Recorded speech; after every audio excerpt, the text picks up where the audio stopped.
Bienvenidos amigos de Diálogos del Siglo XX. Para nosotros es un placer tenerles de nuevo en este espacio que se difunde a través de Generación 50 todos los sábados de 10 a 11 de la noche por YouTube, la plataforma de redes y multimedias que nos permite llegar al país y al mundo. En esta ocasión tenemos una invitada especial. Ella es más dominicana que yo y que todos nosotros, pero viene cedida, ¿verdad?, por la hermana República de Cuba. Con nosotros, Eloísa Marrero. Buenas tardes. Muchísimas gracias por invitarme en esta tarde de hoy a compartir con usted. Ha sido una sorpresa, una grata sorpresa poder estar aquí y tener una oportunidad de conversar. Bueno, le agradezco mucho que haya aceptado, maestra. Conversé hace unos meses con usted sobre esta oportunidad, esta posibilidad. Y entonces, después de un tiempo, creo que 2 meses, algo así, nos pusimos de acuerdo y entonces está aquí con nosotros. Usted tiene una responsabilidad, yo creo que es sumamente importante dentro de su profesión, de su área profesional, que es dirigir la biblioteca principal o central o importante de la Universidad Nacional Pedro Enríquez Ureña. Ese edificio se ve prácticamente de muchas áreas cercanas al recinto universitario, pero está tan maravillosamente construido y diseñado que llama poderosamente la atención. Entonces, estar ahí como que resulta especial para el que no está dentro. Entonces, queremos escuchar las experiencias de una persona que está dentro y que aparte de eso tiene la responsabilidad de dirigir todo su personal y todo lo que allí se hace dentro de esa biblioteca.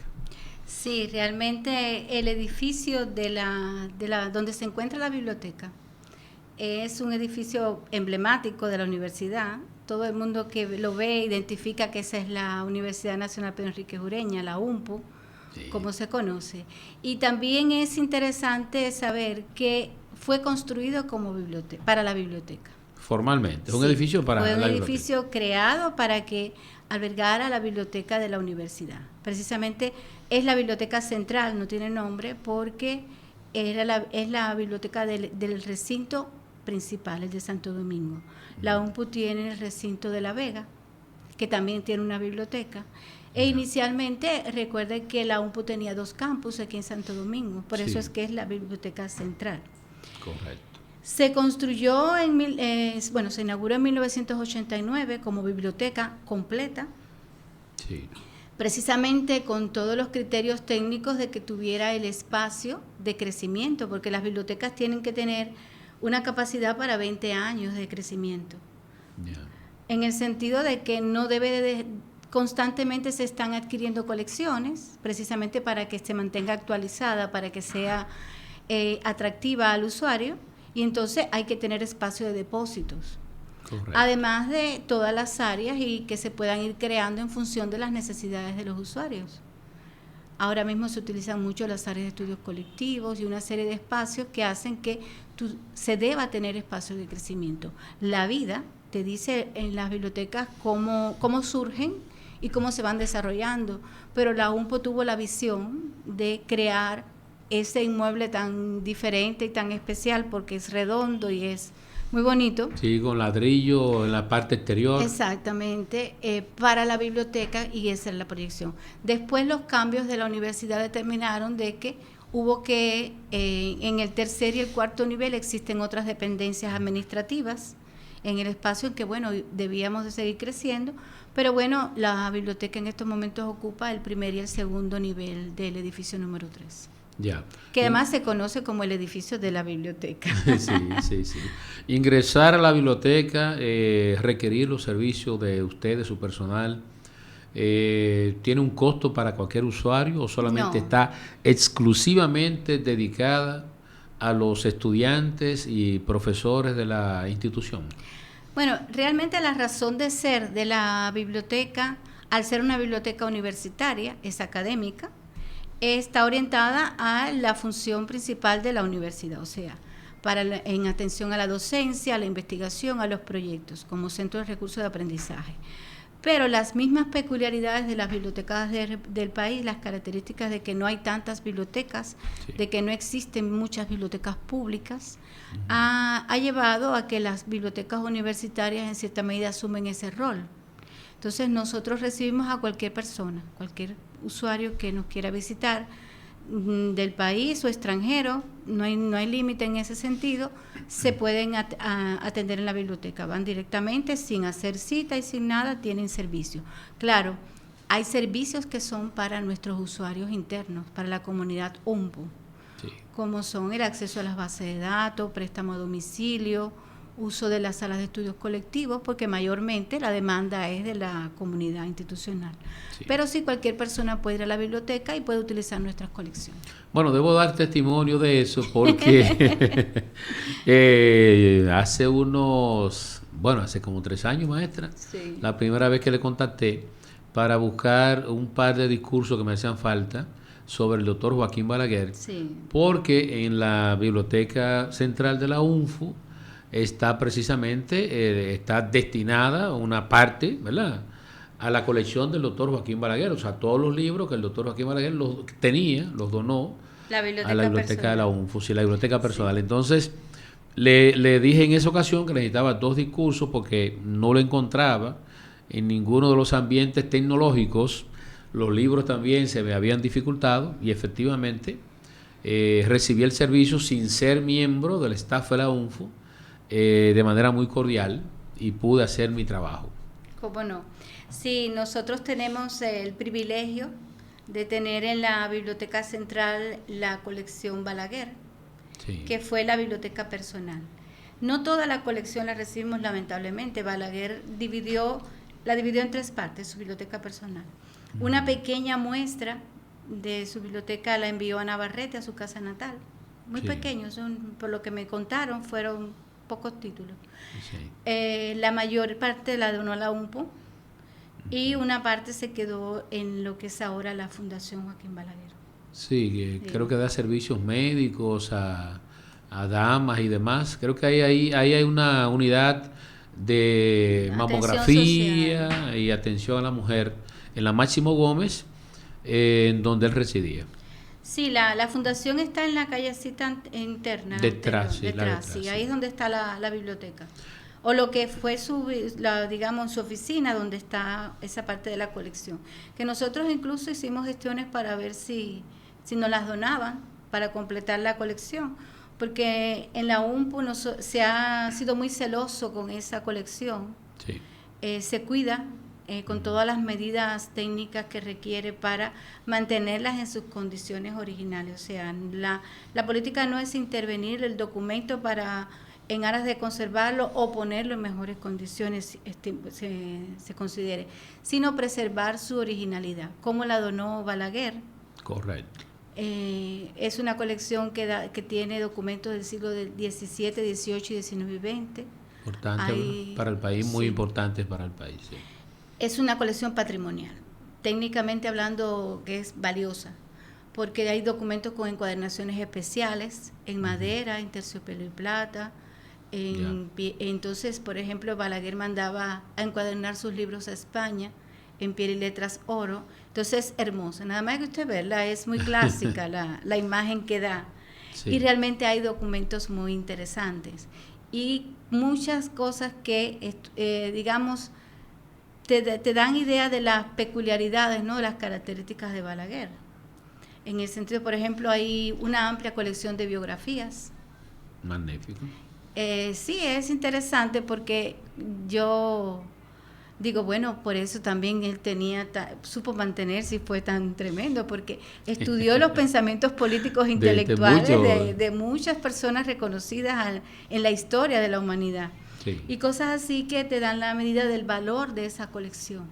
Está debidamente organizada, procesada, se mantiene en catálogo, o sea, tiene todo el tratamiento técnico que tiene que tener una colección con esas características. Y entonces, un deseo que no hemos logrado cumplir es precisamente unificar las colecciones, que estén todos esos documentos en la biblioteca de la UNPU. Ya. Conservar una colección de cualquier personal o cualquier personaje Pero un personaje tan importante como Balaguer, y deben haber otros personajes también importantes cuya colección ustedes manejan dentro de la biblioteca de la UNFU. No sé si hay otros. Sería bueno Recibimos saberlo. muchas donaciones. De manera independiente, no, Sí. no colecciones completas. Bueno, hemos recibido bibliotecas personales, como por ejemplo recientemente recibimos la biblioteca de Pedro Peix, el escritor. Sí, muy bien, magnífico. Muy Y bueno. así otras colecciones de, por ejemplo, tenemos una colección de turismo de, ahora no recuerdo, de uno de los viceministros de turismo que dedicó mucho tiempo al desarrollo del turismo dominicano. Ya. Tenemos una colección de estudios medioambientales que donó el Ministerio de Medio Ambiente, que yo no estaba muy contenta con esa donación, porque la donaron en carpetas. Sí. Y entonces eso lleva que para ponerla al servicio al público tienes que encuadernar todos esos documentos.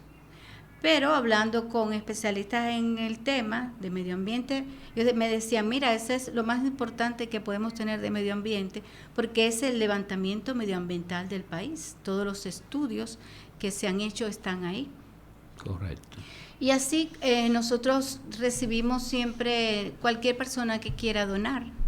Okay. Precisamente porque hay títulos que solamente se pueden obtener de bibliotecas personales, porque ya se han agotado en el mercado, ya no podemos tener acceso a ellos. Entonces, por medio de donativos personales sí se pueden recibir. La colección de la biblioteca de la UNFU es una colección muy amplia, muy completa, precisamente porque además del proceso de compra y de canje, recientemente recibimos uno de la Universidad de Florida. Sí. Recibimos muchas donaciones. Qué bueno, magnífico. Bueno. Maestra, mantener esa infraestructura funcionando debidamente en capacidad de dar servicio, mantener ese acervo bibliográfico durante cierto tiempo debe implicar también un gasto enorme de presupuesto dentro de la estructura operativa y funcional de la universidad. No? La universidad ha asumido ese proceso de manera muy gallarda, creo yo, porque esa responsabilidad no es fácil, de verdad.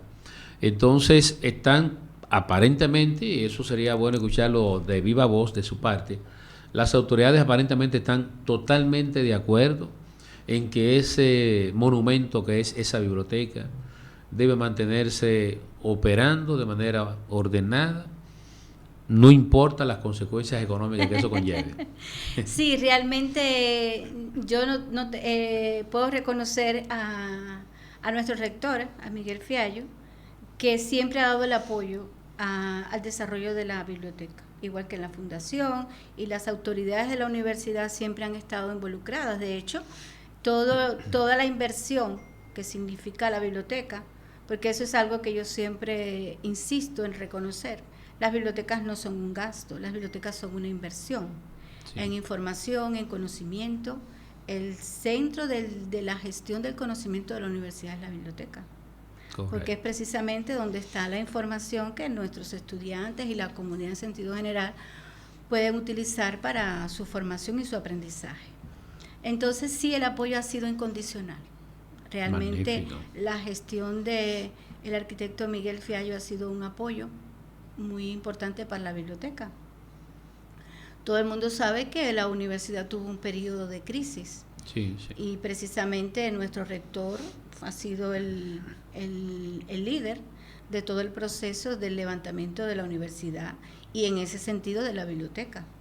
Qué bueno. Porque cuando yo empecé en la UNFU en el año 2011, la biblioteca también había sufrido los efectos de la crisis que había tenido la institución. Correcto. Y entonces todo ese proceso de organización, de adecuación, de llevar el inmueble a las condiciones que debía de tener, climatización, limpieza, sí, sí, todo eso, y además actualización de las colecciones, porque si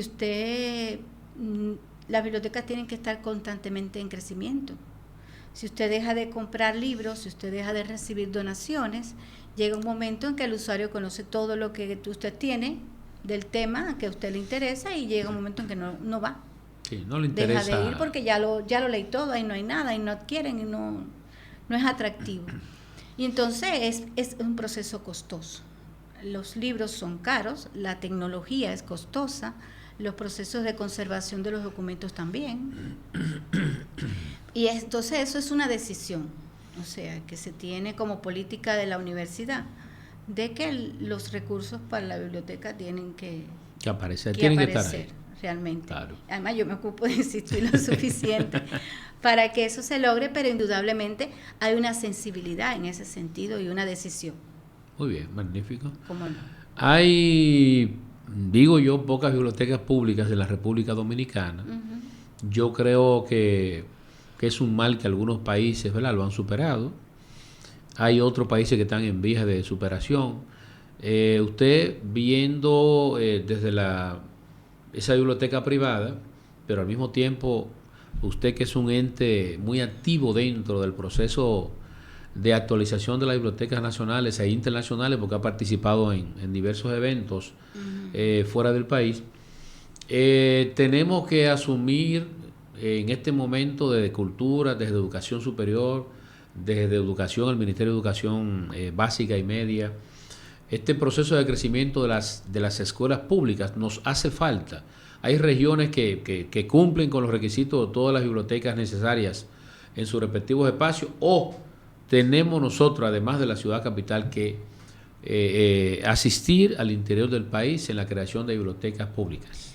Bueno, yo creo que no solamente al interior del país. En Santo Domingo también hacen falta bibliotecas. Y las que existen es necesario fortalecerlas. Una de las grandes limitaciones que hay aquí en el país con el desarrollo de la biblioteca y de la profesión es que prácticamente no existe una formación profesional en bibliotecología. La UAS tiene una carrera de educación, mención bibliotecología, sí, con pocos egresados. Y los intentos que se han hecho en varios momentos han sido muy limitados. Entonces, eso incide también en que el sector tiene sus limitaciones. La tipología de bibliotecas es muy amplia, o sea, para mí la biblioteca pública es la función, digamos, más humana, porque atiende a cualquier usuario. Nosotros, por ejemplo, en la Biblioteca Central, y no solamente la UNBU, todas las bibliotecas universitarias en sentido general, atendemos a otros usuarios que no son miembros de nuestra comunidad, precisamente por la conciencia que tenemos de que no hay tantas bibliotecas para que puedan asistir. Pero, por ejemplo, en Santo Domingo, ¿cuántas bibliotecas públicas usted conoce? Muy poquitas. No, muy pocas. Exactamente. ¿Y cuántos barrios, cuántos sectores hay aquí que puedan, cuánto ha crecido Santo Domingo que pueda necesitar una biblioteca? Sí, bastante. Porque muchas personas no aprecian el rol importante que tiene una biblioteca. Bueno, yo nunca fui a una biblioteca. Felicidades que usted pudo tener la oportunidad de comprar y de estudiar con todos los libros a los que usted tuvo acceso. Pero hay una gran parte de la población que disponer de una biblioteca es la puerta al conocimiento.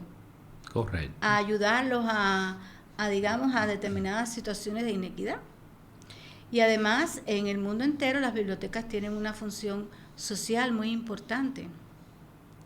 Hace un tiempo precisamente un dominicano me contaba, su esposa es norteamericana, y dice que cuando él llegó a Estados Unidos, en los primeros días la familia dijo, no, ve para la biblioteca. ¿Y cómo que voy para la biblioteca? Sí, allí te van a ayudar y te vas a orientar, y además allí puedes leer y entretenerte, porque ellos tenían que trabajar. Quizás conocer el idioma o algunas cosas. Estudiar. Sí. Y entonces me decía, mira, yo en la biblioteca pública hice todos los trámites para mi residencia, en el sentido de informarse los procesos que tenía que hacer, resolver los temas del idioma, aplicar a trabajo. O sea, hay un rol social que tienen las bibliotecas a todos los niveles que son muy importantes.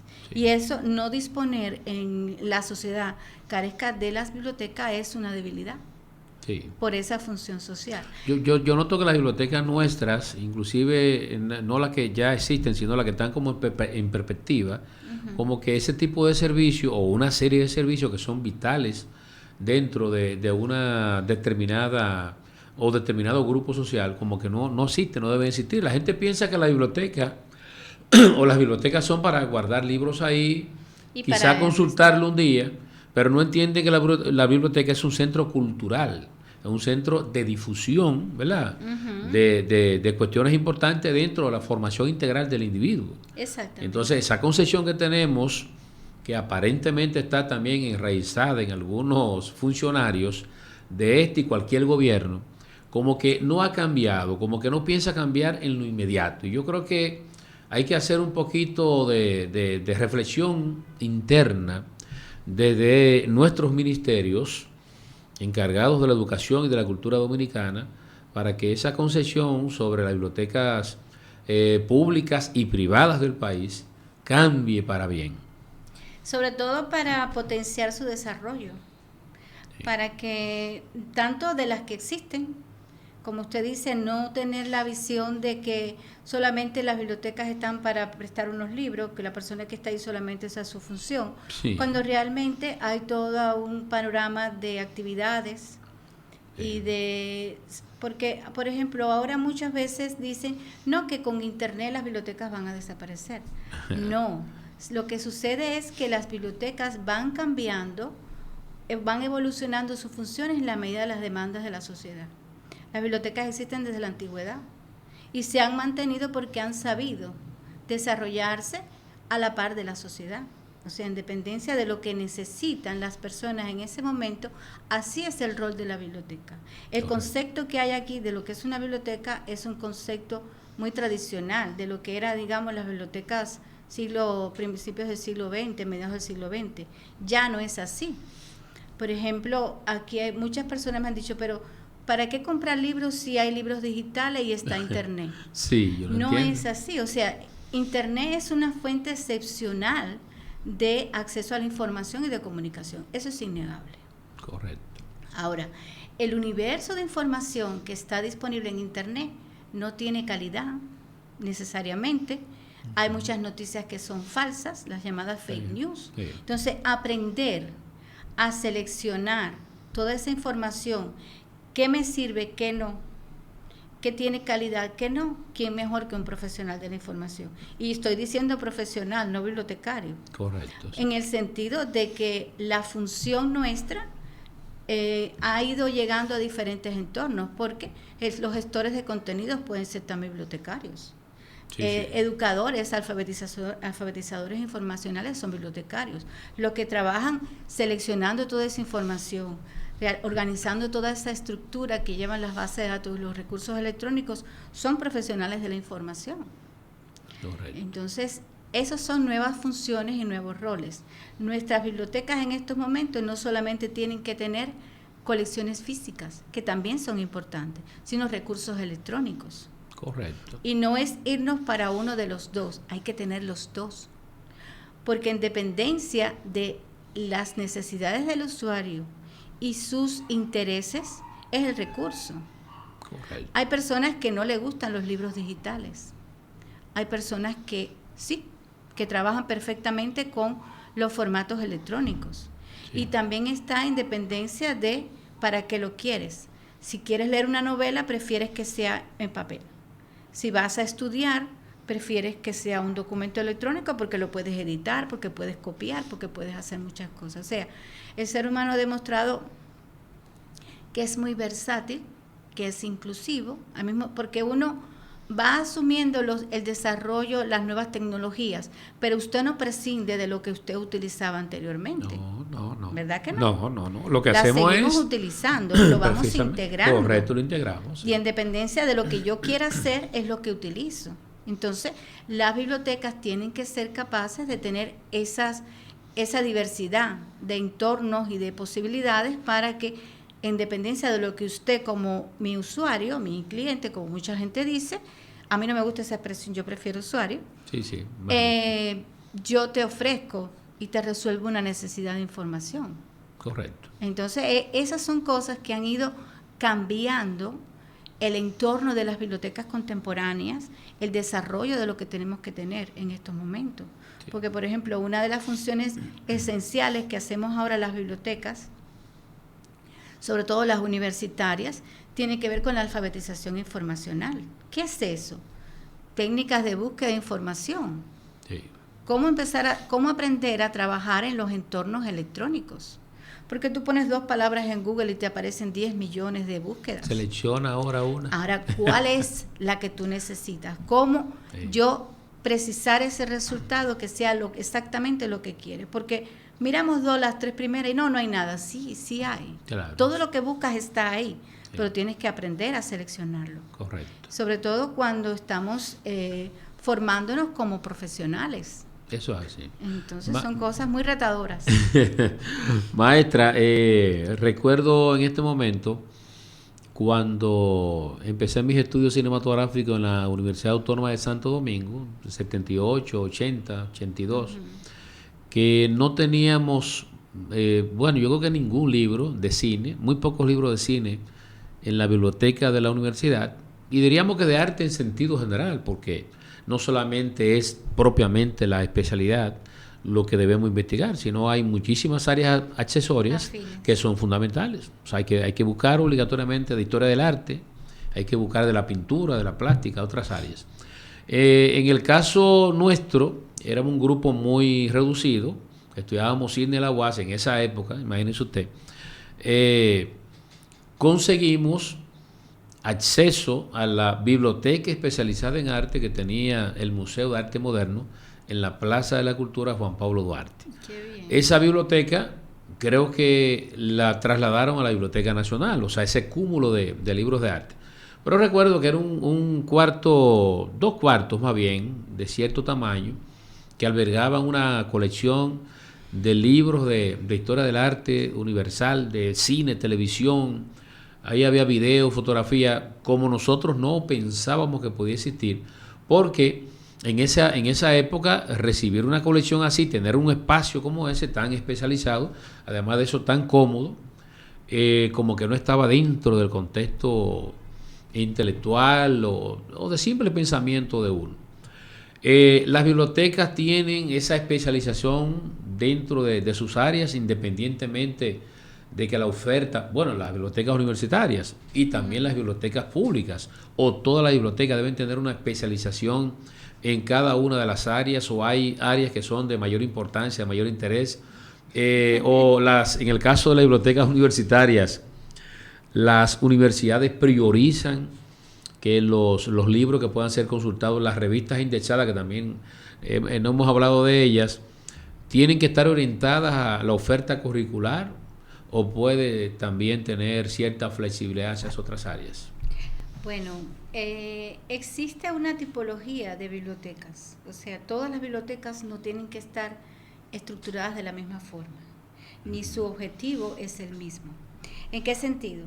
Por ejemplo, la tipología básica que establece la UNESCO, existe la Biblioteca Nacional, que es la biblioteca única en el país, en el sentido de que tiene una misión patrimonial. O sea, todas las publicaciones del país o sobre el país deben ser atesoradas en la biblioteca en función de la memoria, ¿no? De ese país. Existen las bibliotecas especializadas, como la que usted acaba de mencionar, en arte, sí, que su colección está orientada a una disciplina en específico. Están las bibliotecas, especializadas, le dije, están las bibliotecas públicas, que ahí hay todo tipo de disciplina, todo tipo de tema, porque la categoría de usuarios que recibe es sumamente amplia. Ahí, digamos, es totalmente inclusiva. Ahora, las bibliotecas universitarias o las bibliotecas académicas estamos orientadas a nuestra función académica, hacia la universidad que tenemos, digamos, que de la que dependemos. Entonces, nuestra esencia de las colecciones son, digamos, las carreras, los proyectos, las investigaciones que se desarrollen en esa universidad.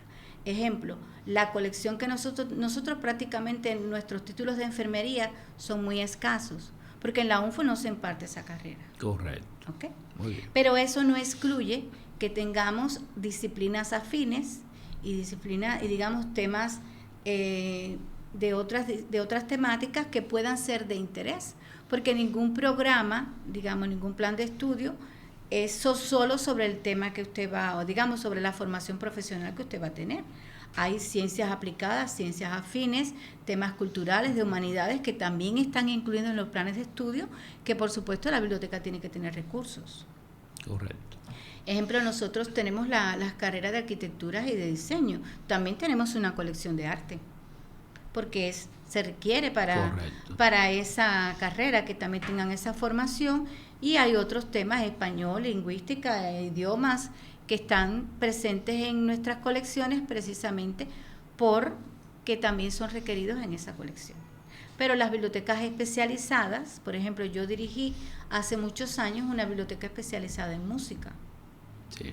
Pertenecía a un centro de investigación de la música y nuestras colecciones fundamentales eran temas de música, tanto de que tenían que ver con los instrumentos musicales, como musicología, como canciones, autores, y todo lo que tuviera que ver, autores, sobre todo ese entorno. Correcto. Que tenía que ver con la música.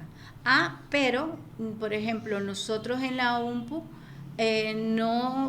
no discriminamos selección de títulos que puedan ser desde el punto de vista cultural o humanístico, que puedan ser interesantes, que puedan ser pertinentes en función de el crecimiento de esa colección valiosa.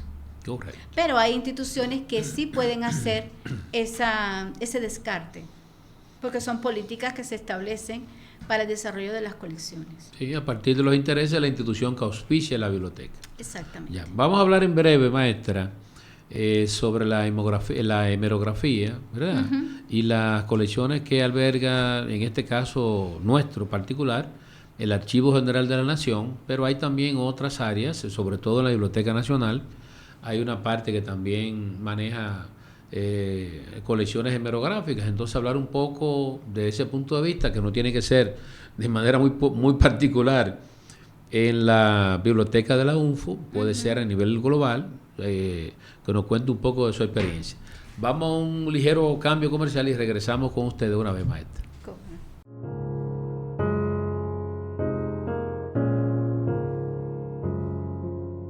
La Feria Agropecuaria Nacional 2023 es la gran fiesta de la agropecuaria nacional. En esta ocasión se está dedicando a nuestro señor presidente Luis Abinader Corona por sus aportes generalizados que tenemos a nivel de todos los sectores relacionados con la agropecuaria nacional. Es un evento completamente gratis, directamente relacionado a celebrar la agropecuaria nacional y dirigido 100% a la familia dominicana. Estamos en el proceso de instalación de todo lo que va a ser relacionado a la gran fiesta agropecuaria nacional que comenzamos el viernes. Aquí va a haber de todo para toda la familia, totalmente gratis. Combinaremos cada noche con algún tipo de eventos artísticos de nuestros rodeos tradicionales y sobre todo orientado a la familia. Le estamos trayendo el campo a la ciudad para el disfrute de todos.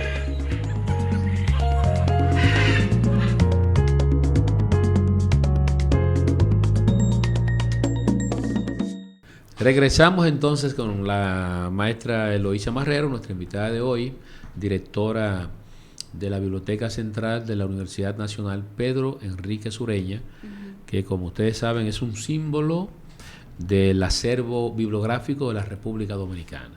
Maestra, antes de irnos a la pausa, dejamos abierta la conversación con relación al acervo hemerográfico de la República Dominicana. Esa labor que yo creo que está haciendo el Archivo General de la Nación, muy eficiente, con el doctor Roberto Casal a la cabeza, con una asesoría permanente y una contratación de personal especializado precisamente cubano.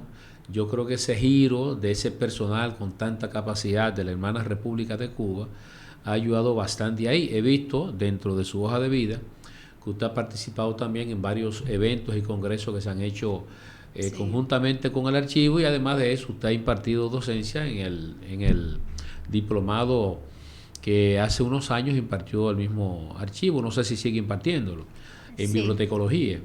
Sí, ese fue un diplomado que se hizo en coordinación con la Universidad de La Habana. Bueno, el trabajo que está haciendo el archivo es admirable. Yo creo realmente que sí. El proceso de organización y de recuperación de los documentos de archivo, de los legajos, es fascinante. Todos llevan años trabajando en la digitalización de colecciones, que yo creo que eso ha permitido recuperar parte de información histórica del país, de bibliotecas personales que han sido donadas, Sí. que como el documento de archivo tiene la peculiaridad o la característica de que son documentos originales, el valor que tiene la función del archivo es sumamente importante. Eso es así. Realmente. Yo creo que la labor es bastante loable.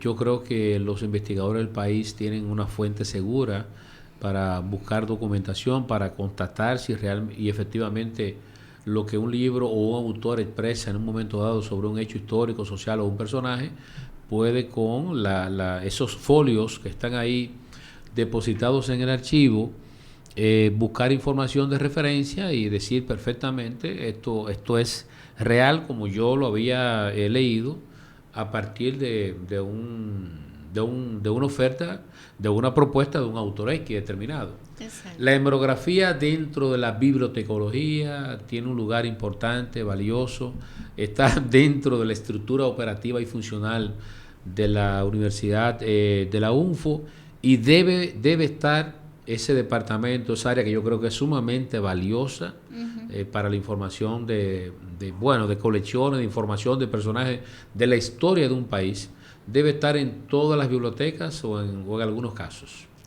Bueno, quiero decir algo respecto al archivo, lo que usted decía, favor, y sí, es cómo no. que no solamente el valor de lo que está haciendo el archivo es importante para darle acceso al investigador o al historiador en la consulta de los documentos, sino el trabajo de preservación que está haciendo el archivo. Porque él está creando, digamos, una copia electrónica de ese recurso para que usted lo pueda consultar. Sí. Pero también está haciendo un trabajo de preservación de ese documento original, que no necesariamente usted lo va a tener en sus manos, pero va a estar ahí debidamente almacenado y debidamente conservado. O sea, esa es la historia del país que ellos tienen la misión de preservar, y eso tiene una doble función. El recurso electrónico, más todas las bases de datos y un repositorio que realmente pusieron en línea, da esa facilidad de consulta, pero también la preservación. Entonces, volviendo a las colecciones hemerográficas, nosotros tenemos una hemeroteca. Magnífico. Sí, con las hemerotecas atesoran las publicaciones seriadas, o sea, las revistas y la prensa.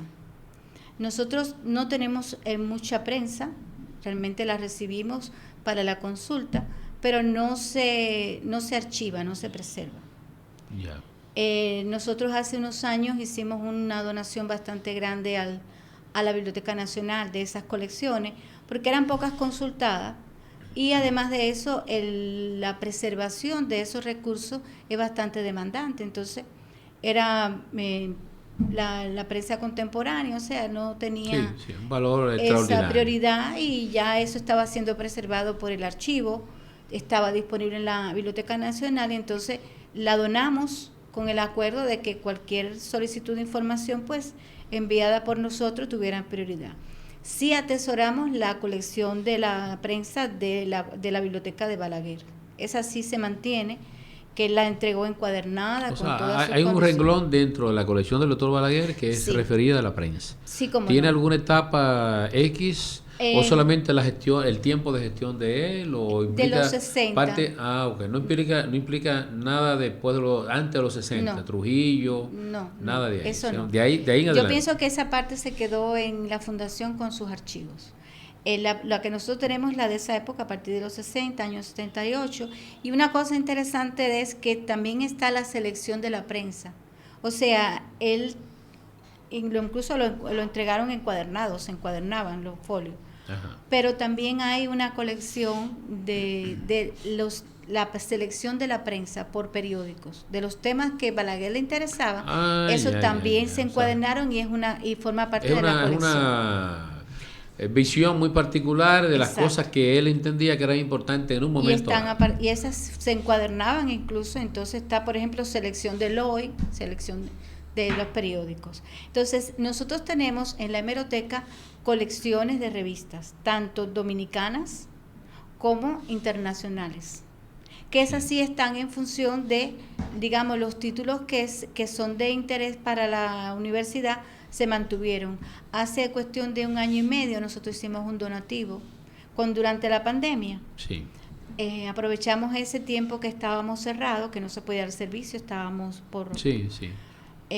Hicimos contacto fue vía correo y vía internet, y vía WhatsApp. Sí. Ahí fue que nosotros empezamos con el servicio de referencia virtual para dar acceso, digamos, las personas que necesitaran algún tipo de información, como usted en ese caso. Sí. Lo que hacíamos era que se lo enviábamos de forma digital, electrónico. Correcto.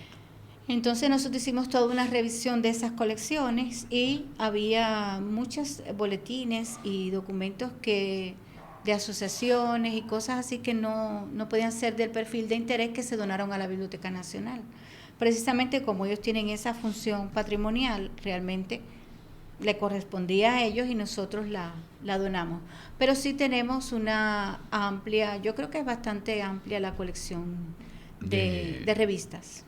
Ya, de diferentes temas. Sí, electrónicamente sí tenemos una amplia colección digital por las bases de datos a revistas, digamos, de profesionales, revistas indexadas, revistas orientadas a la investigación, que a través de las bases de datos de EBSCO, de Scopus, podemos acceder, y eso nos garantiza de que los estudiantes y profesores tengan, digamos, un nivel de información sumamente actualizado. Ya. El contacto con otras bibliotecas del mundo es importante, es valioso para nosotros mantener un acervo bibliográfico activo, dinámico, saber si estamos o no a la par o si estamos cerca de esos grandes centros de desarrollo intelectual del mundo. Bueno, los vínculos profesionales digamos, de la biblioteca, en lo que es el sector de la bibliotecología y la ciencia de la información, son muy fuertes. Digamos, las normas y las técnicas que se utilizan para organizar nuestras colecciones y el trabajo son internacionales. Nosotros utilizamos los mismos procedimientos que se utiliza en cualquier biblioteca del mundo, y no solamente la UNPO, las bibliotecas, todas tenemos estándares internacionales. ¿Han definido esa metodología como sí, un estándar de funcionamiento? Exactamente, y eso se maneja internacional, o sea, existe la Federación Internacional de Bibliotecarios, IFLA, que establece sus normativas y sus procesos de actualización profesionalmente hablando, y entonces todos nos manejamos por esos estándares. Precisamente ahora República Dominicana nos estamos abocando a la implementación de las reglas, unas nuevas normas de procesamiento y organización de la información, que son estándares que ya se establecieron por las distintas organizaciones internacionales, por la Biblioteca del Congreso de Estados Unidos. Ya muchos países de América las están implementando y nosotros nos estamos precisamente abocando a establecer esos estándares. O sea, incluso una de las cosas que nosotros vemos con nuestros estudiantes es eso, cuando damos los talleres y los cursos, que todas las técnicas de búsqueda de acceso a la información y de recursos que se utilizan en nuestras instituciones, estoy hablando de las bibliotecas universitarias, sí, se pueden, si van a estudiar, qué sé yo, a Stanford o a España, a cualquier lugar del mundo, son los mismos. Tienen la facilidad para ingresar a su base de datos y buscar la información. Sí, nosotros tenemos un cuerpo de bases de datos muy robusto, suscrito a EBSCO, el Sevier, digamos Scopus, que pertenece al Sevier, ScienDirect, el libro, que garantizan el nivel de actualización de la información que pueden utilizar y consultar, y con los talleres que les impartimos de búsqueda de bases de datos y acceso a la información, pues precisamente adquieren las competencias que se requieren para poder manejarse en esos entornos electrónicos. Ya, hay personas que dicen que el idioma es una limitante para recibir informaciones actualizadas de naciones más desarrolladas que las nuestras. Cuando digo nuestras me refiero al continente y dentro del continente de manera específica al Caribe. ¿Hay alguna metodología, alguna forma que independientemente del idioma, aunque sabemos que es una barrera que está ahí, que existe, ¿verdad?, que hay que tratar de superar, que permita que el estudiante o el profesor o el profesional tengan acceso a informaciones importantes a partir de sus intereses, obviando ese punto de vista? Bueno, las bases de datos, hace años atrás, mayormente la información que tenían era en inglés, porque indudablemente el idioma profesional, el idioma de investigación, de la ciencia y de la comunicación, es el inglés. Lamentablemente no es el español. Ya. Pero sí, las bases de datos tienen información también en documentos en español. Incluso cada día las bases de datos van integrando traductores y una serie de mecanismos que te permiten poder consultar los documentos. Aunque yo siempre invito, por ejemplo, a los estudiantes que porque un documento esté en inglés, no lo dejen de consultar. Para eso están los traductores. Correcto. Que usted puede aplicarle el equipo informático, ¿verdad?, moderno, permite la traducción. Y siempre es preferible, aunque sea una traducción no tan fidedigna, tan real, tan buena, pero le permite conocer el documento, los planteamientos del autor y mantenerse actualizado, porque muchas veces pasa, por ejemplo, hay disciplinas que se publica inicialmente la investigación en inglés. Al año o 2 años o nunca se traduce al español. Entonces ahí hay un vacío de información, de investigaciones que usted, profesionalmente hablando, debe de tratar de conocer. Correcto, Lo ideal, por supuesto, es vencer la barrera del idioma. Correcto, sí. Pero si no, existen mecanismos por los que usted puede también ayudarse para poder consultarla. O sea, ya eso no debe ser una barrera. Porque incluso nosotros tratamos de adquirir los títulos en español, porque indudablemente, aunque usted sea bilingüe, su zona de confort siempre va a ser su idioma natural. Entonces es mucho más fácil estudiar en su idioma nativo que en otro idioma, pero realmente hay títulos que están en inglés y eso no va a cambiar. Y si usted quiere ser un buen médico, debe de tratar de utilizar esas fuentes en esos idiomas. Y dominar el idioma. Y dominarlo. Correcto. En este momento un profesional del siglo XXI, eso ya forma parte de las competencias básicas. Sí, es fundamental. Maestra, usted está dentro de un centro importante, valioso, bibliográfico del país. Entonces uno se pregunta, viéndolo desde la acera del frente, como un simple ciudadano, ¿qué tanto se publica en la República Dominicana? ¿Qué tantos libros nuevos llegan a la universidad, producto del trabajo de investigación interno y producto también de las publicaciones externas? Porque hay, en el caso de su biblioteca y de otras bibliotecas, ¿verdad?, independientemente de que produzca la universidad una cantidad de textos, de libros propiamente dicho, de diversos temas, también hay un grupo de gente que está publicando en el país sobre otros temas, sobre otros aspectos. Llegan esos libros de manera constante a la biblioteca y dentro de ese contexto estamos publicando algo. Está interesante el dinamismo de las publicaciones en el país. Bueno, uno de los retos que tienen las universidades dominicanas en estos momentos es precisamente la investigación. Sí. Hay que aumentar el nivel en las publicaciones científicas y sobre todo darle visibilidad. Con uno de los proyectos que se maneja ahora, digamos, para las instituciones académicas, es precisamente el de la creación de los repositorios de información institucional para darle visibilidad a todas esas investigaciones y a todas esas publicaciones científicas que se hacen. En el país hay muy pocos, todavía son alrededor de 5. Con la ventaja de que tenemos ese plus, digamos, de darle acceso a esos resultados y a todo lo que se está creando en las instituciones académicas. Yo creo que sí, que se publica en el país y que constantemente hay todo un movimiento cultural. Ahora, la limitación que tienen en estos momentos los autores dominicanos es no llevar esos documentos a formato electrónico. Para darle mayor visibilidad y acceso. Sí. Uno de los retos que tuvimos con la pandemia, precisamente, con los servicios que estábamos dando en las bibliotecas de digitalización de capítulos y la información que solicitaban, era que en bases de datos puedes encontrar la información internacional, pero la dominicana no. Sí, porque se publica en formato papel, pero no muchos llevan al formato electrónico. No muchos establecen convenios con proveedores de información internacional para que esos recursos se incluyan. Entonces no le das visibilidad. Independientemente de eso, maestra, porque el tema suena interesante, porque usted sabe que tenemos ahí una relación también bibliográfica importante.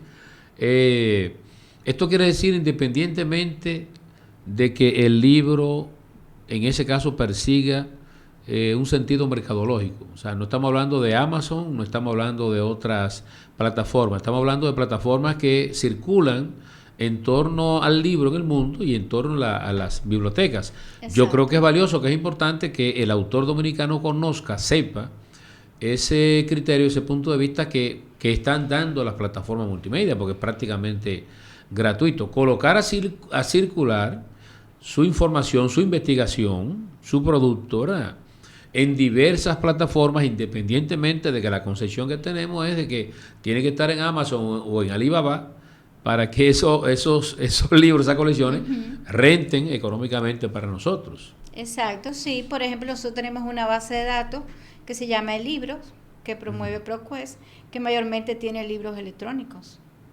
Y mayormente están en español. Entonces, cuando usted hace una búsqueda, aparecen documentos de N disciplina, N temas, de cualquier lugar del mundo. Pero usted busca por Dominicana y hay muy poca información. Y entonces eso es un espacio que el autor dominicano todavía no ha aprendido, ha empezado a ocupar. Y eso es una desventaja para títulos importantes del país. Sí. Que ya están agotados, que no se encuentran en el mercado, que todo el mundo quiere consultar, pero no están disponibles. Lógicamente, una acción positiva en torno a ese hecho no corresponde a un centro de estudio X, corresponde a una autoridad estatal que tiene que asumir, ¿verdad?, ante los autores nacionales una serie de cursos, talleres, orientaciones, pláticas, intercambio de inquietudes para que eso pase a formar parte de su norma de publicación. ¿Usted tendría alguna orientación en ese sentido de por dónde podríamos empezar a darle forma a eso? Que necesariamente tenga que ser una autoridad estatal. Puede serlo, ¿no? República Dominicana no tiene Cámara de Libro y eso es una limitación en ese sentido también, o sea, para gestionar todas esas cosas, ¿no? Pero realmente, perrito. Sí. Pero realmente también es información del autor, que sepa gestionar su publicación. Porque muchas veces el autor existía, por ejemplo, una de las cosas que ha cambiado ahora en el entorno de la edición es, anteriormente usted publicaba su obra y el libro caminaba solo. Sí. Ya no, ahora hay todo un proceso de gestión y de publicación, de llevar ese artículo, ese libro a entornos electrónicos donde se le dé visibilidad. Correcto. Que se comercializan igual. Correcto. Porque nosotros tenemos bases de datos, por ejemplo, Scopus es una base de datos referencial orientada a la investigación, que hay artículos que son de acceso abierto, pero otros tienes que pagar. Y eso lo establece la editorial. Entonces, los autores, eso es un mundo, es un mercado. Igual que aprender a vender en Amazon, también está el contacto con las editoras, con los proveedores de información, de bases de datos, de comercializar esas publicaciones. O sea, es todo un mundo de edición y de publicación de editorial que es importante también explorarlo, porque nosotros, por ejemplo, en el servicio virtual, de referencia virtual durante la pandemia, mayormente con lo que teníamos que trabajar eran con los autores dominicanos, porque los estudiantes no tenían forma de acceder. Usted mismo había un discurso que no lo localizaba. Correcto. Y existía, porque lo recuperamos. Está en publicaciones impresas, pero no está en formato digital. No está. Y el mundo ya se mueve con esa estructura híbrida. O sea, existe el recurso impreso, tiene valor, si lo puedo consultar, qué bueno, pero si no, yo lo puedo utilizar o me interesa acceder al formato electrónico. Hay muchas investigaciones sobre República Dominicana, por ejemplo, que se están haciendo desde España. Anteriormente el autor tenía que viajar al país y consultar las bibliotecas aquí. Sí. Y en estos momentos se ponen en contacto con nosotros y te piden una copia electrónica. Y ya tiene acceso al documento. Correcto. Entonces son, digamos, nuevos mecanismos, nuevas estructuras de publicación, de vender y de dar acceso a su obra, que también hay que tener en cuenta. Es un cambio de mentalidad, es un cambio que hay que hacer, de pensar que también ese entorno es un mundo en que hay que empezar a aprender a transitar. Bueno, maestra, hemos llegado a la parte final y nosotros regularmente solicitamos a nuestros invitados e invitadas dejar si se quiere, un sermón de Adviento. Ay, Dios. Un mensaje que lleve orientación, que lleve concepciones laborales, sociales, políticas, culturales, a la generación del siglo XXI, porque la generación del siglo XX, que nosotros sentamos aquí cada semana, es la que debe orientarlos a ello. Entonces, si usted entiende, ¿verdad?, desde el punto de vista de su profesión, de su especialidad, darle un mensaje a la generación del siglo XXI para que aproveche esa labor que usted también desarrolla junto a su equipo de trabajo. Con mucho gusto. Para mí es importante que, digamos, estas nuevas generaciones no pierdan la pasión por la lectura, el interés de leer, precisamente porque esa es la que te permite acceder a la información, mantenerte actualizado. La información en estos momentos es un recurso valiosísimo de competitividad, de mantenerte en tus, digamos, en tus perfiles de interés, en el mundo que te apasiona, mantenerte actualizado. Y eso solamente lo permite la lectura. Lo que nos cambia el mundo, nuestra perspectiva de vida, nuestra perspectiva social, es a través de la lectura. Entonces eso es una pasión que nos tiene que mantener siempre, y en eso las bibliotecas somos aliados y los bibliotecarios también. Gracias, maestra Eloísa Marrero, por estar con nosotros en este diálogo del siglo XX. Esperamos tenerle de nuevo en otra ocasión para abundar sobre estos temas tan interesantes. Muchísimas gracias por la invitación. Ha sido un gusto poder compartir con usted en el día de hoy. ¿Cómo no? Amigos, hasta el próximo sábado en otro diálogo del siglo XX.